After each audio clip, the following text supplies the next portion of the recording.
పవన్ కళ్యాణ్ గారు పెరుగుతుందండి. Okay, right అండి, రైట్ అండి. మళ్ళీ మీ దగ్గరకు వస్తామండి. మరి ఈ దేశకు సంబంధించి బీజేపీ అధికార ప్రతినిధి పూడి తిరుపతిరావు గారు ఉన్నారు. పూడి తిరుపతిరావు గారు నమస్తే అండి. అందరికీ నమస్కారం అర్చన గారు. ఓకే, మరి మీకు కేటాయించిన 10 అసెంబ్లీ సీట్ల మీద మీరు ఇంకా ఏం చెప్పలేదు, ఇంకా సస్పెన్స్ ఇంకా అలాగే కంటిన్యూ చేస్తూ వస్తున్నారు. అయితే దాంతో పాటు మరి టీడీపీ సెకండ్ లిస్ట్ రిలీజ్ అయిన తర్వాత ఎలా కనిపిస్తున్న అసమ్మతి కావచ్చు, అలాగే పవన్ కళ్యాణ్ పీఠాపురంలో పోటీ చేస్తానని ప్రకటించిన తర్వాత అక్కడ ఎలా ఉండబోతోంది, వైసీపీ ఎవరిని ఆయనకి ఎదురుగా నిలబెట్టబోతోంది, ఎందుకంటే పవన్ కళ్యాణ్ ఎలా అయినా సరే ఓడించాలని వైసీపీ చాలా ప్లాన్స్ వేస్తోందని వినిపిస్తున్న ఈ వార్తల నేపథ్యంలో మీరేం చెప్తారండి దీని గురించి? ముందుగా మీరు అడిగింది భారతీయ జనతా పార్టీ కేటాయించిన 10 సీట్ల గురించి అండి. 10 ప్లస్ 6 పార్లమెంట్ కూడా. దాని గురించి అయితే మా ప్రక్రియ వేరు. జాతీయ పార్టీగా మేము అన్ని కూడా రాష్ట్ర పార్టీ నుండి జాతీయ స్థాయిలో మాకు సెంట్రల్ పార్లమెంటరీ బోర్డు ఉంటుంది. ఆ బోర్డు ఆమోదం తర్వాత మాత్రమే వెల్లడించడం జరుగుతుంది. పైగా మేము దాదాపు గత వారం రోజుల కిందట వరకు కూడా ఇండివిజువల్ ఫైట్ కోసం ప్రిపేర్ అయ్యి ఆల్మోస్ట్ అన్ని 175x3 పేర్లు, 25 పార్లమెంట్ కి 3 పేర్లు చొప్పున మేము ఫైనలైజ్ చేసుకుని ఆ లిస్టు మా కేంద్ర నాయకత్వానికి ఇచ్చిన తర్వాత మళ్ళీ అలయన్స్ లోకి వెళ్ళడం జరిగింది. కాబట్టి ఇప్పుడు ఇది కొంత మాకు జాప్యమేమి కాదు, మా ప్రక్రియలో భాగంగానే తర్వాత మేము విడుదల చేయడం జరుగుతుంది. ఒకటోది. రెండవదండి, జనరల్ గా ఈ అలయన్స్ పాలిటిక్స్ లో ఒక 2 కానీ 3 కానీ పార్టీలు కలిసేటప్పుడు ఖచ్చితంగా ఇటువంటి సంఘటనలు ఏదైతే పిఠాపురంలో ఇవాళ జరిగినటువంటి సంఘటనలు అనేవి very common. I'm accepting. And నేను ప్రొఫెసర్ జ్యోత్స్నా గారి తాలూకా ఒపీనియన్స్ ను కూడా నేను ఎంత ఎలా ఉంటదంటే టీ కప్ లో తుఫాన్, టీ కప్ లో తుఫాను. అయితే ఇక్కడ గమనించాల్సింది కూడా ఉంది ఖచ్చితంగా. టీ కప్ లో తుఫాను అది ఎంతసేపు ఉండదు, ఆ టీ అంతా ఒరిగిపోయిన వరకే ఉంటది, ఆ తర్వాత సమసిపోద్ది, అందువల్ల దాన్ని వాడతాం.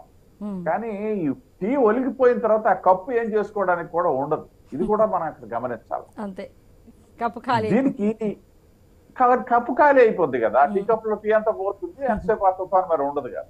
కానీ ఇక్కడ ఇంకొక యాంగిల్ కూడా ఉంది.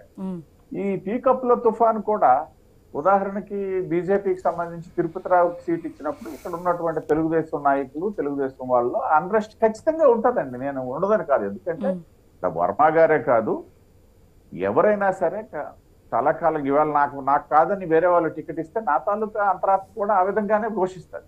ఎందుకంటే నేను ఒక 5 సంవత్సరాలుగా లేదా 10 సంవత్సరాలుగా పని చేసుకుంటూ వచ్చి వాళ్ళ నా తాలూకా అవకాశం ఎవరికి వెళ్తుందంటే ఉంటారు.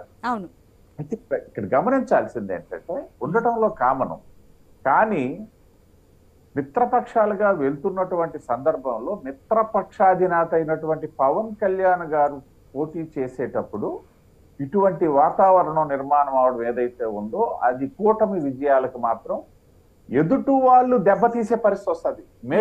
మేముగా దెబ్బతీసుకునే పరిస్థితి కాదు. ఇవాళ సోదరి సుజాత గారు అదే కదా క్లెయిమ్ చేస్తున్నది. వాళ్ళకి ఎందుకు అవకాశం ఇవ్వాలి మనం? దానికి ఇవ్వకుండా ఉండాలనేసి అంటే ఖచ్చితంగా తెలుగుదేశం పార్టీ, నేను గత అనుభవాలు కూడా ఉన్నాయండి, లేవని చెప్పట్లే. ఎందుకంటే ఇవాళ మా మిత్రపక్షమైనటువంటి జనసేనకి ఇది మొదటి అనుభవం. వాళ్ళు మిత్రపక్షాలుగా మేము గతంలో ఉన్నప్పుడు కూడా వాళ్ళు పోటీ చేయలే.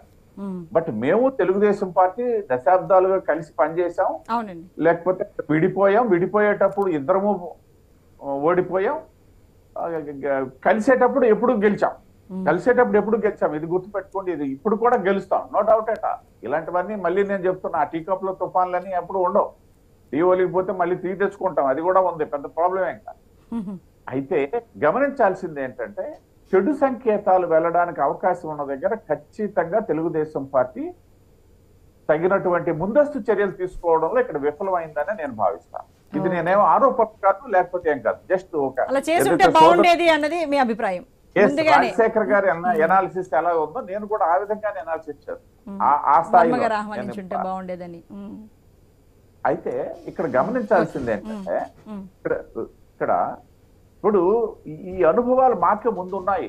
గతంలో గత ఇవాళ ఉంటాయని చెప్పేసి మేము అనుకోవట్లే.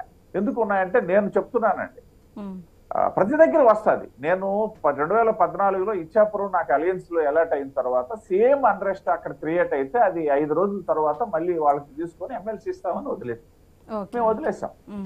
అయితే ఆవేళ తిరుపతిరావు ఏమీ బాధపడలే, ఎందుకంటే సార్ ఈ కండువా కప్పుకుని నుండి మేము ఏదో టార్గెట్ పెట్టుకొని చెయ్యమన్నమాట. పార్టీ పని మాకు ముఖ్యం తప్పిస్తే పవర్ పాలిటిక్స్ అనేది మాకు సెకండరీ.